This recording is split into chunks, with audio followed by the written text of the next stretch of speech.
আচ্ছা দেখো, আমরা এখন পড়বো D block element. D block, block element মানে কি? ব্লক এলিমেন্ট মানে হচ্ছে ইলেকট্রন বিন্যাস করতে গিয়ে যার শেষ ইলেকট্রন যে উপকক্ষে প্রবেশ করে তাকে আমি সেই ব্লক মৌল বলবো। ডি ব্লক মৌল মানে শেষ ইলেকট্রন ডি উপকক্ষে প্রবেশ করছে। তাহলে আমি যদি বলি একটা সিরিজে, ধরো আমি বলছি 4 নম্বর পর্যায়ে, 4 নম্বর পর্যায়ে যে ডি ব্লক মৌলগুলো রয়েছে তাদের সংখ্যা কটা হবে?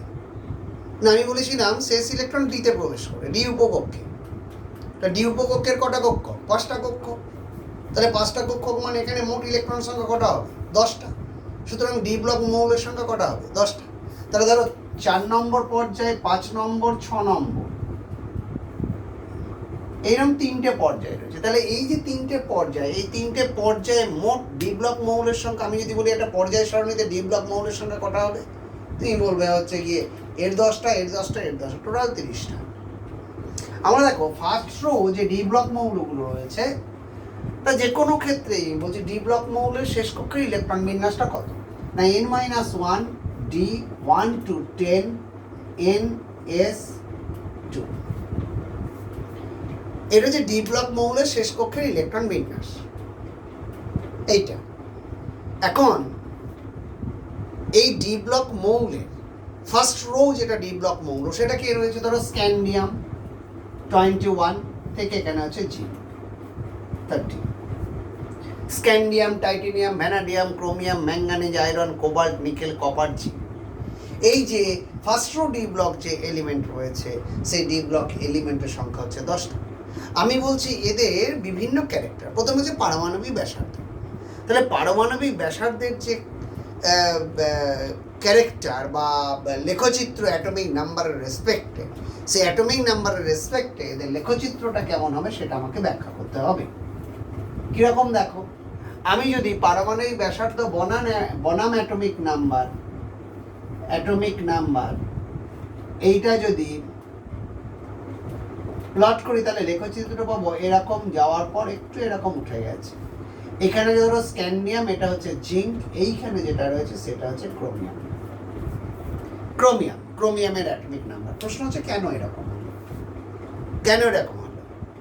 দেখো, তুমি স্ক্যান্ডিয়ামের ইলেকট্রন বিন্যাস 3d14s2, টাইটেনিয়াম তার ক্ষেত্রে কি 3d24s2। খেয়াল করে দেখো যে ডিতে ইলেকট্রন ঢুকছে একটা করে, আর নিউক্লিয়াসে কি হচ্ছে না একটা করে প্রোটন বাড়ছে। ডি এর আবরণী ক্ষমতার মান কম। ডি এর আবরণী ক্ষমতার মান কম হওয়ার জন্য কার্যকরী নিউক্লিয় আধানের মানটা বেশি। কার্যকরী নিউক্লিয় আধানের মান বেশি হওয়ার জন্য শেষ কক্ষের ইলেকট্রনগুলোকে প্রবলভাবে টানতে আরম্ভ করছে। তাহলে যত অ্যাটমিক নাম্বার বাড়ছে তত হচ্ছে গিয়ে কার্যকরী নিউক্লিয় আধানের মানটা বাড়তে আরম্ভ করছে, কারণ ডিতে ইলেকট্রন ঢুকছে। তাহলে D1 থেকে D2 এদের কার্যকরী নিউক্লিয় আধানের মান বেশি, যার জন্য নিউক্লিয়াসের দিকে টানটা বেশি হয়, যার জন্য ক্রমাগত কমতে শুরু করেছে। এই কমতে শুরু করেছে কতদূর পর্যন্ত? না ক্রোমিয়াম পর্যন্ত। ক্রোমিয়াম মানে কত? Cr মানে হচ্ছে 3d54s1, 3d54s1। ঠিক এর পরে যে মৌলটা রয়েছে সেটা হচ্ছে ম্যাঙ্গানিজের 3d54s2। তার মানে এরপরে খেয়াল করে দেখো যে ক্রোমিয়ামের এটা half fill, extra stability gain করছে। কিন্তু যখনই এবার ম্যাঙ্গানিজে চলে গেল, তখন দেখো ইলেকট্রন ঘনত্ব এবার কি হচ্ছে? বাড়তে আরম্ভ করছে। ইলেকট্রন ঘনত্ব বাড়তে আরম্ভ করছে মানে কি? না তাদের বিকর্ষণ বল বাড়তে আরম্ভ করছে। তুমি বলবে কেন? ডিতে তো ইলেকট্রন ঢুকছে, তাহলে কার্যকরী নিউক্লিয় আধানের মান বাড়ছে। কিন্তু ক্রোমিয়ামের পরে ইলেকট্রনগুলোর মধ্যে যে বিকর্ষণ বলটা, সেই বিকর্ষণ বলটা এতটাই বেশি হয় যে নিউক্লিয়াসের দিকে মানে কার্যকরী নিউক্লিয় আধানের মানটা ওদের বিকর্ষণ বলটাকে অতিক্রম করতে পারে না। যার জন্যই কি হচ্ছে? যার জন্যই তোমার আস্তে আস্তে এগুলো বাড়তে আরম্ভ করছে। এইবার দেখো আরেকটি বিষয় তোমার সামনে আমি স্থাপন করছি, সেটা হচ্ছে গিয়ে সন্ধিগত মৌল। সন্ধিগত মৌল কারা? সন্ধিগত মৌল হচ্ছে তারাও ডি ব্লক মৌল। মানে সন্ধিগত মৌলের প্রথম এবং প্রধান যে ক্রাইটেরিয়া, সেই ক্রাইটেরিয়া হচ্ছে ডি উপকক্ষ অসম্পূর্ণরূপে ভর্তি হবে, অসম্পূর্ণরূপে ভর্তি হবে, অসম্পূর্ণ থাকতে হবে। এটা হচ্ছে প্রথম ক্রাইটেরিয়া সন্ধিগত মৌলের ক্ষেত্রে। এখন দেখো, আমি যে এখান থেকে স্ক্যান্ডিয়াম থেকে জিঙ্ক পর্যন্ত বলেছিলাম, জিঙ্কের কি 3d10 রাইট? তাহলে স্ক্যান্ডিয়াম ডি ব্লক মৌল, জিঙ্ক ও ডি ব্লক মৌল, কারণ জিঙ্কের শেষ ইলেকট্রনটা ডিতে প্রবেশ করেছে, সুতরাং জিঙ্ক ডি ব্লক মৌল। কিন্তু যখন প্রবেশটা করে গেছে তখন কি না, ডি উপকক্ষ ভর্তি হয়ে গেছে। তাহলে ডি উপকক্ষ যখন ভর্তি হয়ে গেছে তখন সে তার সন্ধিগত মৌল থাকবে না, কারণ সন্ধিগত মৌলের প্রথম এবং প্রধান ক্রাইটেরিয়া হচ্ছে ডি উপকক্ষ অসম্পূর্ণ। তাহলে সন্ধিগত মৌলের শেষ কক্ষের ইলেকট্রন বিন্যাসটা কত? সন্ধিগত মৌলের শেষ কক্ষের ইলেকট্রন বিন্যাসটা হবে একটু আলাদা, n-1 d 1 to 10 ns 2 to 1। মানেটা একটু ভালো করে বোঝার চেষ্টা করো। n-1 d 1 to 10 মানে 1 থেকে 9 পর্যন্ত হলে ns2 হবে। d যদি 1 থেকে 9 পর্যন্ত হয় তখন হচ্ছে কি ns2 হবে। আর d যদি 10 হয়ে যায় তখন এটা হবে ns1 হয়ে যাবে। কেন কি? ফর এক্সাম্পল বলি, ধরো কপার 29, এর ইলেকট্রন বিন্যাস 3d10 বাট এটা সন্ধিগত মৌল। কেন? হিসেব অনুযায়ী হওয়া উচিত ছিল 3d9 হিসাব অনুযায়ী, কিন্তু স্টেবিলিটির জন্য কি হচ্ছে, ওরা চেঞ্জ করে নিচ্ছে যে 3d10 হচ্ছে। যখন এটা কপার +2 হয়ে যাবে তখন তার ডি তো এমনিতেই, যদি এইটা হয় কপার +2 হয়ে গেলে কি হবে, ভ্যাকেন্ট হয়ে যাচ্ছে, তখন সে সন্ধিগত মৌলের ন্যায় আচরণ করছে। যার জন্যই আমরা সন্ধিগত মৌলের শেষ কক্ষে যে জেনারেল ইলেকট্রন বিন্যাস লিখব সেটা হচ্ছে n-1 d 1 to 10 ns2 to 1। তাহলে আমি যদি বলি, ধরো ফার্স্ট রো যে ডি ব্লক মৌলগুলো রয়েছে 4 নম্বর পর্যায়ে, তাহলে তাদের মধ্যে 10টা ছিল ডি ব্লক মৌল। যেমন ধরো শেষ মৌল ছিল জিঙ্ক, সে ডি ব্লক মৌল, কিন্তু প্রকৃত অর্থে জিঙ্ক তো আর সন্ধিগত মৌল নয়। তাহলে জিঙ্ক যদি সন্ধিগত মৌল না হয়, তাহলে সন্ধিগত মৌলের একটা সিরিজে কতগুলো মৌল থাকবে? 9টা। তাহলে আমি যদি বলি পর্যায় সারণীতে টোটাল সন্ধিগত মৌলের সংখ্যা কটা হবে? না, 3 9 27টা হবে। 4 নম্বর, 5 নম্বর, 6 নম্বর, এই 3টে পর্যায়ে সন্ধিগত মৌলগুলো থাকে, তাহলে 3 9 27টা। এখন সন্ধিগত মৌলগুলোর আর ক্রাইটেরিয়া কি কি আছে? একটা হচ্ছে ডি উপকক্ষ অসম্পূর্ণ, 2 নম্বর হচ্ছে সন্ধিগত মৌলগুলো রঙিন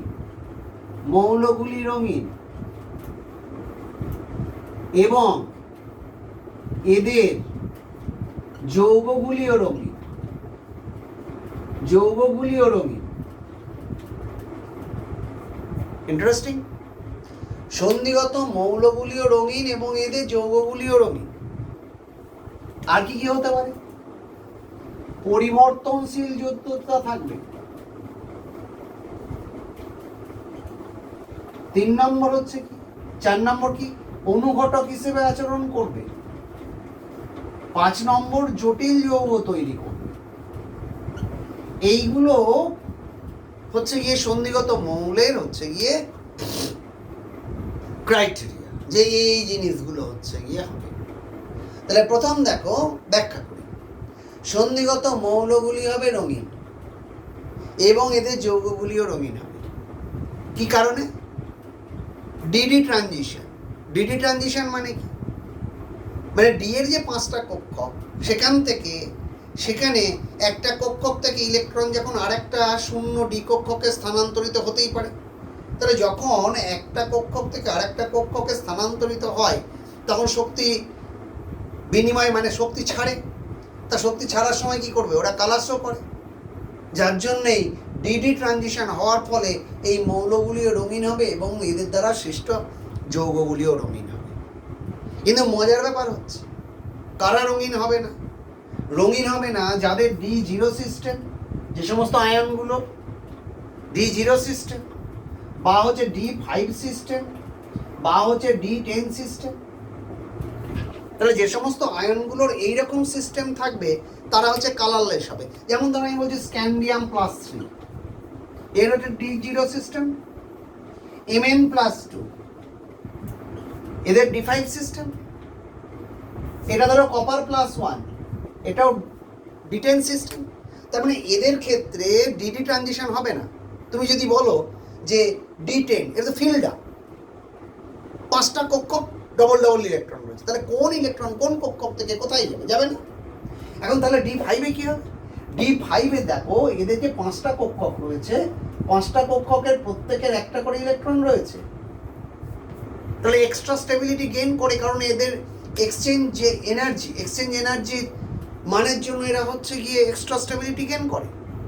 এখন এখান থেকে যদি ইলেকট্রন এখানে চলে যায়, কথার কথা, তাহলে এরা পেয়ার্ড আপ হলো, এটা তো ভ্যাকেন্ট হয়ে গেল, সেটা তো সম্ভব নয়। কারণ হাফ ফিল্ড সাবসেল হচ্ছে কি এক্সট্রা স্টেবিলিটি গেইন করে, যার জন্য এর ক্ষেত্রে ইলেকট্রন কখনোই কোনো কক্ষক থেকে অন্য কক্ষকে স্থানান্তরিত হবে না। যার জন্য ম্যাঙ্গানিজ+2, ম্যাঙ্গানিজের ছিল কি সিস্টেম 3D5 4s2, তাহলে Mn+2 হবে কালারলেস। এটাই মনে রাখতে হবে যে সন্ধিগত মৌলের মধ্যে একমাত্র Mn এর +2 স্টেট, স্ক্যান্ডিয়াম +3 স্টেট এবং হচ্ছে গিয়ে কপার +1 স্টেট, এরা হচ্ছে গিয়ে কালারলেস, যেহেতু এদের ডিডি ট্রানজিশন হওয়া সম্ভব নয়। নেক্সট হচ্ছে পরিবর্তনশীল যোজ্যতা। পরিবর্তনশীল যোজ্যতা মানে এদের সবাইকার হচ্ছে আসিক এই ধরনের হচ্ছে গিয়ে ক্যারেক্টার হয়ে গিয়েছে। আয়রন আসিক, কপার আসিক, পরিবর্তনশীল যোজ্যতা। বলছে কেন? ধরো আয়রনে বলছে Fe+2 আর হচ্ছে গিয়ে Fe+3, দুটো রয়েছে। কারণ এখানে আয়রন হচ্ছে 3D6 4s2, এটা আয়রন Fe, এটা আর্গন কোরের ওপর। তাহলে যখন আয়রন +2 হবে তখন Fe+2 হলে ইলেকট্রনিক কনফিগারেশন হচ্ছে 3D6 সিস্টেম। কিন্তু যখন Fe+3 হবে তখন কি 3D5 সিস্টেম। তার মানে এই যে 4s থেকে ইলেকট্রন বেরিয়ে গেল, Da+2 হলো, Fe+2 হলো, তারপরে কি হচ্ছে না 3D থেকেও ইলেকট্রন বেরোতে পারে, যার জন্য সে কি হচ্ছে 3D5 সিস্টেমে চলে যাচ্ছে। তার মানে এদের পরিবর্তনশীল যোজ্যতা রয়েছে। বলছে কারণটা হচ্ছে যে n-1 যে D উপকক্ষ আর হচ্ছে গিয়ে ns উপকক্ষ, n-1 D উপকক্ষ আর ns উপকক্ষ, এদের মধ্যে শক্তির পার্থক্য, n-1 D এর শক্তিটা বেশি, ns এর শক্তিটা কম, ঠিক কথা। তাহলে n-1 D থেকে মানে ns থেকে ইলেকট্রন যেহেতু শেষ কক্ষ, এখান থেকে ইলেকট্রন বেরোনোর পরেও এখান থেকে ইলেকট্রন বেরোতে পারে। তার কারণটা কি? কারণ হচ্ছে গিয়ে এদের শক্তির পার্থক্য খুব কম। শক্তির পার্থক্য কম বলেই হচ্ছে গিয়ে এইরকম করতে পারে। এই কারণেই তোমার হচ্ছে গিয়ে এরা পরিবর্তনশীল যোজ্যতা দেখায়। এই প্রসঙ্গের একটা কথা বলি, ধরো ফেরাস সালফেট, দেখা যায় আমরা ল্যাবে ফেরাস সালফেট যেগুলো এনে রাখি, কিছুদিন পরে ওটা তো হচ্ছে গ্লাসি গ্রিন, কিছুদিন পরে দেখি হলুদ হয়ে গেছে। কারণ না ফেরাস আয়ন ফেরিকে কনভার্ট হয়েছে। কেন না ফেরাস আয়ন ফেরিকে কনভার্ট হয়েছে, ফেরাস মানে Fe+2 মানে 3D6 সিস্টেম, আর যখন Fe+3 সে হচ্ছে 3D5 সিস্টেম। তাহলে 3D5 মানে কি না হাফ পিল,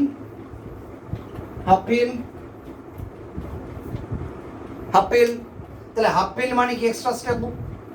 এখানে কি হাফ ফিল্ডও নয় ফুল ফিল্ডও নয়, যার জন্য ওরা একটা ইলেকট্রন ছেড়ে দিয়ে সহজেতে কনভার্ট হবে। তাহলে এই প্রসঙ্গে আমি এটাও বলতে পারি যে Fe+ও সহজে অক্সিডাইজড হয়ে এটাই কনভার্ট হবে, মোর স্টেবল। আর একটা বলতে পারি এ হচ্ছে বিজারক হিসেবে কাজ করবে, কারণ এ সহজে ইলেকট্রন ছেড়ে দেবে, ফেরাস আয়ন বিজারক হিসেবে কাজ করবে। এরপরে আর একটা কথা বলেছিলাম, সেটা বলছে যে অনুঘটক হিসেবে কাজ করবে। দেখো অনুঘটকটা কি, অনুঘটকের যে ফাংশনটা সেটা হচ্ছে যে সাবস্ট্রেট এবং ক্যাটালিস্ট এদের মধ্যে কি হবে? এদের মধ্যে একটা ইন্টারমিডিয়েট কমপ্লেক্স তৈরি করবে। সাবস্ট্রেট আর ক্যাটালিস্ট ইন্টারমিডিয়েট কমপ্লেক্স করবে, সেখান থেকে প্রোডাক্ট প্লাস ক্যাটালিস্ট হবে। প্রোডাক্ট প্লাস ক্যাটালিস্ট হবে। তাহলে এই যে ইন্টারমিডিয়েট কমপ্লেক্সটা তৈরি করলো, এর সক্রিয়ণ শক্তির মানটা কম। মানে ওই যে ছবিটা দেওয়া হয়েছিল কেমিক্যাল কাইনেটিক্সে, সক্রিয়ণ শক্তির মানটা কি হয়ে গেল? কমে গেল। এটা হচ্ছে গিয়ে এসসি। যাদের সক্রিয়ণ শক্তির মান যত কম হবে তারা তত তাড়াতাড়ি ভেঙে কি হবে? প্রোডাক্ট তৈরি করতে পারবে। তার সঙ্গে আবার হচ্ছে ক্যাটালিস্ট আবার ব্যাক পেয়ে যাব, ফেরত পেয়ে যাব।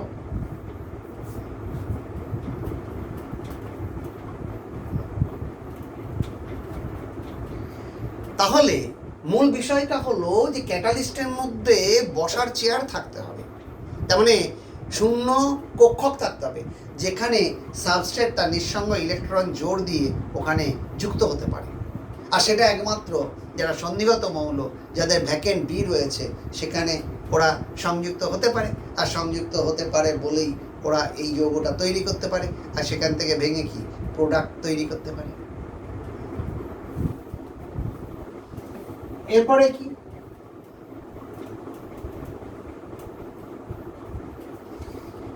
তাহলে এটা হচ্ছে ক্যাটালিস্ট হয়ে গেল। এরপর আছে কি? জটিল যৌগ তৈরি করে। জটিল যৌগ তৈরি করে কেন? না, জটিল যৌগ তৈরি করার মূল কারণটা হলো এইটা, যে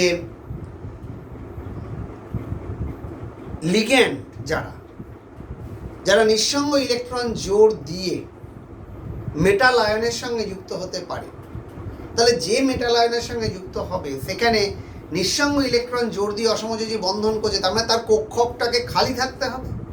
তাহলে খালি কক্ষক কার আছে? খালি কক্ষক আছে কার?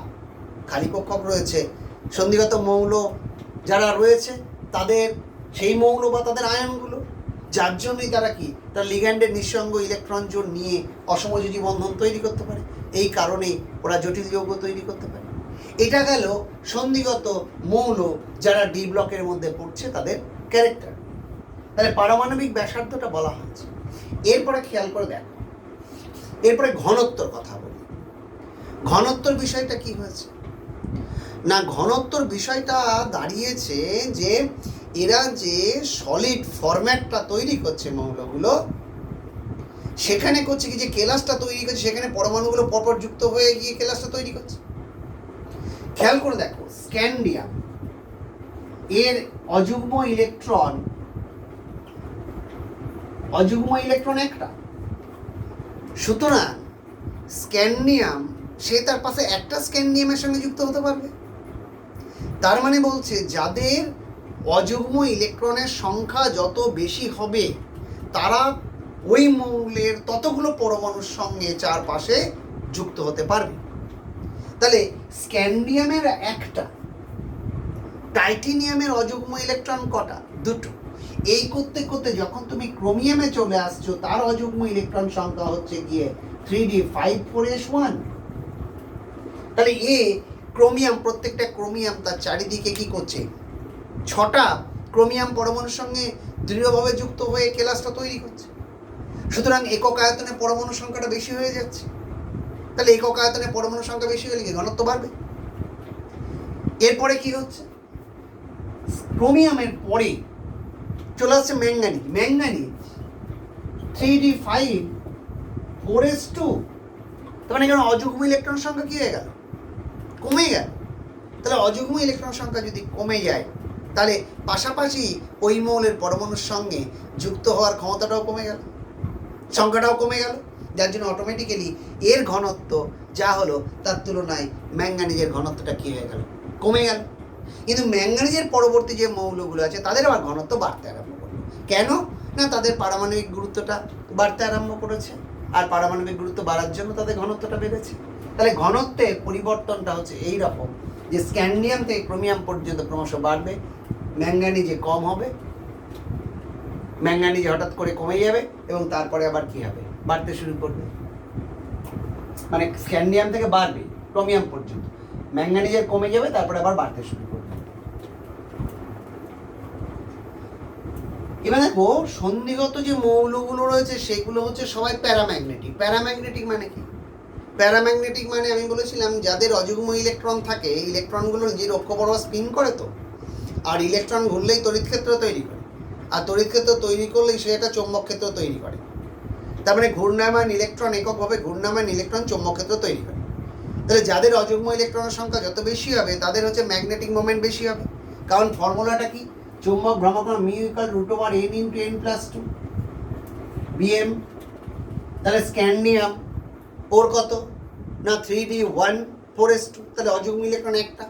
টাইটেনিয়াম কি 3d2 4s2, অযুগ্ম ইলেকট্রন সংখ্যা দুটো। তাহলে এইরকম করতে করতে সবচেয়ে বেশি হয়ে যাচ্ছে কোনটা?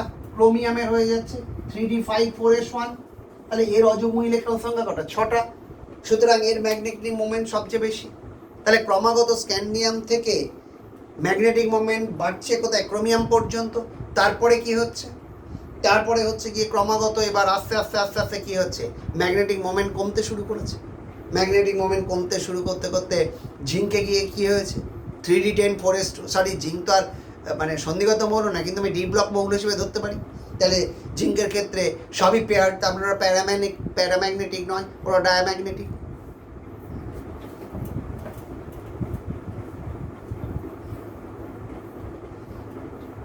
এবার দেখো আমার 3টে রো ট্রানজিশন এলিমেন্ট যারা রয়েছে বা ডি ব্লক মৌল রয়েছে, কে কে? 4 নম্বর পর্যায়ে, 5 নম্বর পর্যায়ে, 6 নম্বর পর্যায়ে। এরপর হচ্ছে কাঠিন্য। কাঠিন্য মানে হচ্ছে যাদের ঘনত্ব যত বেশি হবে তাদের কাঠিন্য তত বেশি হবে। কাঠিন্য মানে কি? কাঠিন্য মানে হচ্ছে গিয়ে ওই যে অ্যাটমগুলো পরস্পরের সঙ্গে যুক্ত হয়ে আছে তাদেরকে ভেঙে, ওরা যে ক্লাসটা তৈরি করছে সেখান থেকে ভেঙে পরমাণুতে পরিণত যে করছো, এই পরমাণুতে পরিণত করতে তাদের শক্তি বেশি লাগবে। তার মানে আমরা এটাকে কাঠিন্যটাকে ব্যাখ্যা করবো কি দিয়ে? না অ্যাটোমাইজেশন এনথালপি। অ্যাটোমাইজেশন এনথালপিটা কি? না 1 মোল কঠিন ওই ধাতব মৌল থেকে 1 মোল পরমাণুতে পরিণত করতে যে পরিমাণ শক্তি তোমাকে হচ্ছে দিতে হবে তাকে বলা হচ্ছে অ্যাটোমাইজেশন এনথালপি। তাহলে অ্যাটোমাইজেশন এনথালপি সঙ্গে যদি আমি অ্যাটমিক নাম্বারে লেখচিত্র আঁকি তাহলে স্বাভাবিক নিয়মেই আমি অ্যাটোমাইজেশন এনথালপি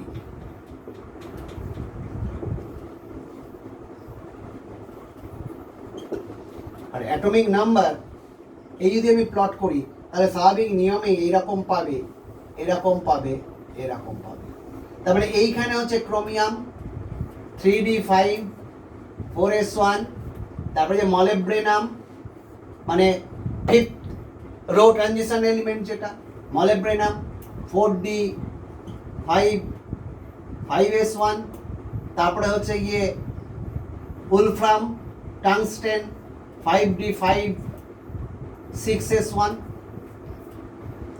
স্বাভাবিক নিয়মেই খেয়াল করে দেখো যেহেতু প্রত্যেকেরই 6টা করে ইলেকট্রন রয়েছে অযুগ্ম, তাহলে পাশাপাশি কি করছে না 6টা পরমাণুর সঙ্গে দৃঢ়ভাবে আবদ্ধ অবস্থায় থাকছে।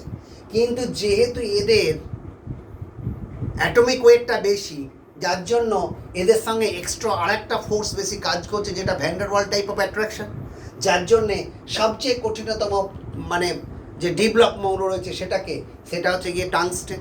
তাহলে অ্যাটোমাইজেশন এনথালপি থেকে আমরা বুঝতে পারলাম কোনটা হচ্ছে গিয়ে সবচেয়ে কঠিনতম পদার্থ। এইবার দেখো প্রথম কথা বলছে একটা ইন্টারেস্টিং ঘটনা আছে। ইন্টারেস্টিং ঘটনাটা কি বলছে? কপার +1 এ জলীয় দ্রবণে বড় বেশি আনস্টেবল, খুবই আনস্টেবল। কেন? তুমি তো বলতেই পারো এ তো 3d10 সিস্টেম, তা 3d10 যখন সিস্টেম হবে সেটা তো স্টেবল হওয়ার কথা, অথচ আনস্টেবল। এ কি করে না সঙ্গে সঙ্গে ডিসপ্রপোর্শনেশন বিক্রিয়া ঘটিয়ে দেয়, দিয়ে হয়ে যায় Cu+2 প্লাস হচ্ছে কপার। কেন হয়? কারণটা হচ্ছে এইটা, এ হচ্ছে 3d10 সিস্টেম। তাহলে আমাদের ক্রিস্টাল ফিল্ড স্টেবিলাইজেশন এনার্জি, অর্থাৎ আমরা যদি অক্টাহেড্রাল কমপ্লেক্স তৈরি করি জলে, তাহলে করতে গেলে এদের যেই দুটো সেটে ভাঙে EG এবং T2G, this is Barry centre. তাহলে এখানে থাকবে কটা 6টা, তাহলে এদের যে সিএফএসির মান ক্রিস্টাল ফিল্ড স্টেবিলাইজেশন এনার্জি, এদের মানটা হচ্ছে 0। কপার প্লাস 1 3d10 এর ক্রিস্টাল ফিল্ড স্টেবিলাইজেশন এনার্জির মান হচ্ছে গিয়ে 0। কিন্তু যখন এটা কিরকম 0 হচ্ছে না, এক্ষেত্রে এক একটা স্টেবিলাইজড হয় -4 dq দিয়ে, তাহলে 6টা স্টেবিলাইজড হচ্ছে কত দিয়ে, -24 dq, আর এর এক একটা +6 dq দিয়ে ডিস্টেবিলাইজড হয়, তাহলে +24 dq, তাহলে নেট সিএফএসির মান 0। কিন্তু যখন এ ইলেকট্রন ছেড়ে কপার +2 হয়ে যাবে, তখন এর ইলেকট্রনিক বিন্যাস হয়ে গেল, তখন কপার +2 হলে ইলেকট্রনিক বিন্যাস হয়ে যাবে T2g6 Eg3। তাহলে T2g6 Eg3 যদি হয়ে যায়, তাহলে এখানে হচ্ছে -24 dq plus 18 dq, that means -6 dq। তার মানে কপার +2 হচ্ছে গিয়ে অবভিয়াসলি কপার +1 এর থেকে জলীয় দ্রবণে বেশি স্টেবল, কারণ যেহেতু ক্রিস্টাল স্টেবিলাইজেশন এনার্জির মান যত নেগেটিভ হবে তারা তত বেশি স্টেবল হবে। এইবার কি হলো, এরা যে ইলেকট্রনটা ছেড়ে কপার +2 তে কনভার্ট হলো, তখন আরেকটা কপার +1 আয়ন এ কি করবে না, সেই ইলেকট্রনটাকে নিয়ে নেবে, অর্থাৎ একটা কপার প্লাস আয়ন একটা ইলেকট্রন নিয়ে Cu এ কনভার্ট হয়ে যাবে 0, এবং এটা +1 এটা 0, ডিসপ্রপোর্শনেশন বিক্রিয়া ঘটিয়ে ফেলবে, যার জন্য জলীয় দ্রবণে কপার +1 আয়ন হচ্ছে স্টেবিলিটি পায় না, ওরা ডিসপ্রপোর্শনেশন বিক্রিয়া ঘটিয়ে কপার +2 এবং কপারে কনভার্ট হয়ে যায়।